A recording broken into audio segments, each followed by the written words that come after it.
Hi everyone, welcome back to my channel. My name is CA Anusha Jain. आज की video ऐसे लोगों के लिए बहुत ज़्यादा इंटरेस्टिंग होने वाली है जो लोग इंटरडे ट्रेडिंग करना चाहते हैं बट हमेशा कंफ्यूज रहते हैं कि स्टॉक्स कैसे पिक करें, क्या स्टेप बाय स्टेप गाइड होनी चाहिए। तो इस वीडियो में मैं आपको स्टेप बाय स्टेप एक्सप्लेन करने वाली हूँ कि इंटरडे ट्रेडिंग के लिए स्टॉक्स आप कैसे पिक कर सकते हो। So let's get started. Before starting video हम लोग ये जान लेते हैं कि इंटरडे ट्रेडिंग होती क्या है।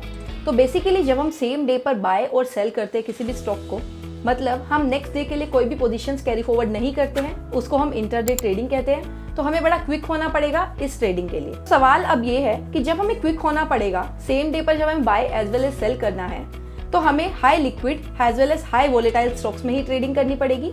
तो जानते हैं कि high volatile stocks as well as high liquid stocks को कैसे सेलेक्ट करते हैं। तो हाई लिक्विड स्टॉक्स वो होते हैं जिसमें वॉल्यूम काफी ज्यादा होती है और जो स्प्रेड होता है बाय और आस्क प्राइस का, यानी कि बिड और आस्क प्राइस का, उसमें ज्यादा डिफरेंस ना हो। तो हाई वॉल्यूम स्टॉक्स हम लोग कैसे सेलेक्ट करेंगे, let's have a look at the screen. तो सबसे पहले हम लोग चेक करेंगे हाई वॉल्यूम स्टॉक्स। उसके लिए मैं एनएससी की वेबसाइट पर गई हूँ। एनएससी की वेबसाइट पर जाने के बाद निफ्टी 50 की इंडेक्स में जितने भी स्टॉक्स आते हैं मैंने उस पर सेलेक्ट किया है। ये टैब हमारा ओपन हो जाता है। On this tab we will see कि निफ्टी 50 के जितने भी स्टॉक्स हैं यहाँ पर हमें विजिबल हो रहे हैं। यहाँ पर डिफरेंट कॉलम्स आपको देखने को मिलेंगे। उसमें एक कॉलम आने वाला है वॉल्यूम का। इसको आप डिक्रीजिंग ऑर्डर में सेलेक्ट कर लोगे and as you can see सबसे ज़्यादा वॉल्यूम टाटा स्टील के शेयर्स में है, NTPC, Power Grid, ITC, SBIN. इस तरीके से ही आप 10 स्टॉक्स को यहाँ से फिल्टर कर लोगे।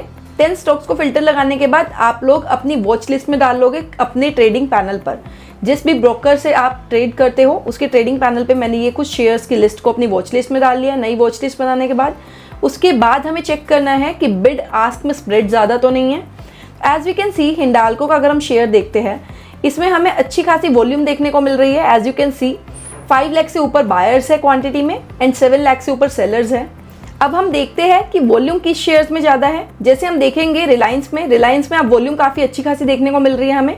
इंडसइंड बैंक में भी अगर हम वॉल्यूम देखते हैं, एज यू कैन सी यहाँ पर 2 लाख के करीब बायर्स है, 1,83,000 के करीब सेलर्स है। अगर हम लो वॉल्यूम स्टॉक देखें तो ये मेड प्लस का एक शेयर है। इसमें आप देख पाओगे सिर्फ 15,000 बायर्स है एंड 12,000 के करीब सी सेलर्स है। साथ में हमें देखना है कि बिड और आस्क प्राइस में डिफरेंस ज़्यादा ना हो। As you can see here in the IndusInd Bank share, यहाँ पर आप देख पाओगे कि 1481.90, 1482, मतलब ज़्यादा डिफरेंस नहीं है जो भी बायर्स है और सेलर्स है उनके प्राइस में। तो नैरो स्प्रेड हमें देखना है as well as high volume देखनी है किसी भी स्टॉक में। आई होप अब आपको लिक्विडिटी का पॉइंट क्लियर हो गया होगा। नेक्स्ट पॉइंट ये है कि लिक्विडिटी समझने के बाद हमें देखना पड़ेगा कि हाई वोलेटाइल स्टॉक्स कौन से हैं। As you can see on the screen, हम लोग कुछ स्क्रीनर्स यूज करेंगे चेक करने के लिए कौन से स्टॉक्स में ज़्यादा वॉलेटिलिटी है। ये हम बीटा से सेलेक्ट करते हैं, इसीलिए लेट से हम टिकर टेप के फ्री स्क्रीनर पर जाते हैं। उसके बाद हम लोग क्रिएट न्यू स्क्रीन पर जाएंगे और उसके ऊपर जाने के बाद हमें यहाँ पर कुछ फिल्टर्स दिखने वाले हैं। एज वी कैन सी हमें न्यू स्क्रीन में सेव करना है। स्टॉक यूनिवर्स में हमें सेलेक्ट करना है हमें किसके स्टॉक्स चाहिए। लेट से मुझे निफ्टी 50 के स्टॉक्स चाहिए, मैंने यहाँ पर सेलेक्ट कर दिया।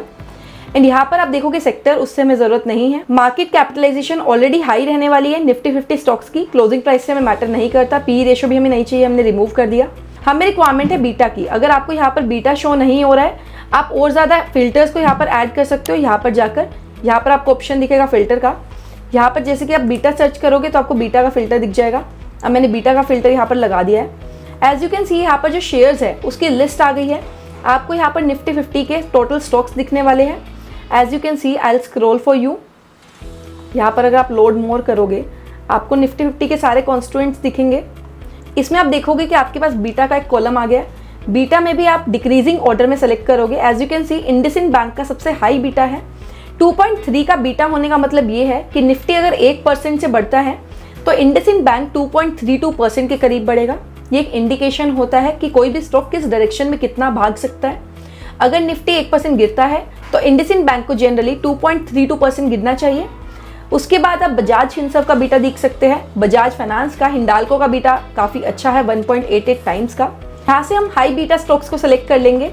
यहाँ पर बीटा वाले फिल्टर पर ही जाने के बाद हम यहाँ पर हाई बीटा सेलेक्ट कर देंगे। As you can see high beta वाले स्टॉक्स आपको शो होंगे। यहाँ पर इंडसइंड बैंक हो गया, बजाज फिनसर्व हो गया, Hindalco, Tata Motors, axis bank, Tata steel.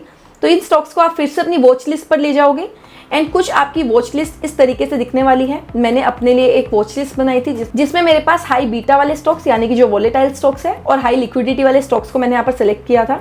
Made Plus में ज़्यादा volatility as well as liquidity नहीं है। बाकी स्टॉक्स मैंने उस क्राइटेरिया को ध्यान रखते हुए सेलेक्ट किया था। High liquidity as well as high volatile stocks का सेलेक्ट करने के बाद हमें टेक्निकल एनालिसिस करना पड़ेगा, जिससे हम प्राइस मूवमेंट्स जान सके। उसके लिए हम टेक्निकल इंडिकेटर्स का यूज़ करेंगे, जैसे कि RSI, MACD, exponential moving averages और candle sticks. As you can see here, जैसे कि यहाँ पर ITC का स्टॉक अभी हमारा वॉच लिस्ट पर लगा हुआ है। इसमें हम 5 मिनट्स की, 1 मिनट्स की एंड 15 मिनट्स की कैंडल स्टिक के टाइम फ्रेम पर सेलेक्ट करेंगे कि किस तरीके से प्राइस एक्शन मूव कर रहा है। As you can see here, यहाँ पर हम डिफरेंट इंडिकेटर्स को देखेंगे डिफरेंट टाइम फ्रेम्स पर। उसके बाद हम लोग देख पाएंगे कि कौन सा स्टॉक क्या मूव दिखाने वाला है। एक और चीज़ हमें ध्यान में रखनी है कि आज अगर निफ्टी ग्रीन में ट्रेड कर रहा है तो हमें भी लॉन्ग की पोजीशन में एंटर करना है, एंड निफ्टी अगर रेड में ट्रेड कर रहा है तो हमें शॉर्ट की पोजीशन लेनी है। हमें कभी भी मार्केट के ऑपोजिट ट्रेंड में नहीं चलना है। अगर आप मार्केट के ऑपोजिट जाओगे, देयर आर हाई पॉसिबिलिटीज कि आपको लॉस हो सकता है। तो स्टॉक्स का सिलेक्शन करने के बाद टेक्निकल एनालिसिस आपको जरूर सीखना पड़ेगा अगर आपको ट्रेडिंग करनी है तो। उसके बाद हमारे लिए इंपॉर्टेंट हो जाता है कि हम रिस्क रिवॉर्ड रेशियो को अपने लिए डिफाइन करें। लेट्स से आपकी रिस्क टू रिवॉर्ड रेशियो 1:2 है, तो आपको उसी रेंज में रहकर डिसिप्लिन तरीके से ट्रेडिंग करनी पड़ेगी। साथ में आपको स्टॉप लॉस लिमिट्स भी लगा के रखनी होगी। अगर आप पैनल में नहीं लगा रहे हो तो आपको माइंड में जरूर स्टॉप लॉस की लिमिट लगानी है। जस्ट इन केस आपका प्रॉफिट बढ़ता है तो आपको ट्रेलिंग स्टॉप लॉस की लिमिट लगानी है। अगर आपको किसी भी टर्म पर डिटेल्ड वीडियो चाहिए, आप कमेंट सेक्शन में मुझे बता सकते हैं। साथ में एक और चीज़ का आपको ध्यान रखना पड़ेगा कि आप ओवर लिवरेजिंग को अवॉइड करिए, क्योंकि जितना ज़्यादा लिवरेज आप लोगे, जितना ज़्यादा मार्जिन आप अपने ब्रोकर से लोगे, उतना ज़्यादा रिस्क आप लोगे। डेफिनेटली प्रॉफिट अर्न करने के चांसेस बढ़ जाते हैं, पर कैपिटल खत्म होने के चांसेस भी उतने ज़्यादा हो जाते हैं अगर मार्केट आपके ऑपोजिट डायरेक्शन में मूव करने लगती है। मेरी आपके लिए कुछ सजेशंस रहेगी। First, learn then earn. साथ में आपको डिसिप्लिन में रहना बहुत ज़्यादा ज़रूरत है। अगर आप सोचोगे कि आप मार्केट सिर्फ टाइम पास के लिए कर रहे हो, ट्रेडिंग आप ऐसे ही सीख जाओगे, तो आप बहुत ज़्यादा गलत हो। आपको काफ़ी पेशेंट तरीके से ट्रेडिंग सीखनी होगी। स्टार्टिंग में आप पेपर ट्रेड करिए एंड बाद में आप पैसे किसी से भी बोरो ना करिए। जो भी पैसे आपके खुद के हैं और जो आप अफोर्ड कर सकते हो मार्केट में लूज करना, उसी को आप सिर्फ ट्रेडिंग के लिए डालिए एंड उससे आप learning as well as earning करने का सोचिए। वन मोर थिंग, आप कभी भी किसी न्यूज़ चैनल या फिर किसी फ्रेंड या फिर रिलेटिव की एडवाइस पर बिलीव मत करना। आप अपनी स्ट्रैटेजी खुद से बनाना, क्योंकि जितना आप अपने एक्सपीरियंस से लर्न कर पाओगे उतना ही ज़्यादा आप अर्न कर पाओगे। अगर आप सिंपल तरीके से ओवरनाइट पैसा अर्न करना चाहोगे, डेफिनेटली आप लॉस इनकर करने वाले हो। I hope now you have learn how to pick stocks for intraday trading.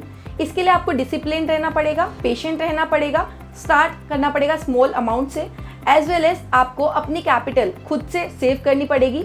अपनी कैपिटल से अर्न करने से पहले सबसे ज़्यादा इंपॉर्टेंट ये है कि आपको अपनी कैपिटल को सेव करना आना चाहिए। Be disciplined, start trading now, start small, be consistent and start learning now. If you found this video helpful, kindly don't forget to like, share and subscribe to my channel. I'll see you in my next video. Take care and bye-bye.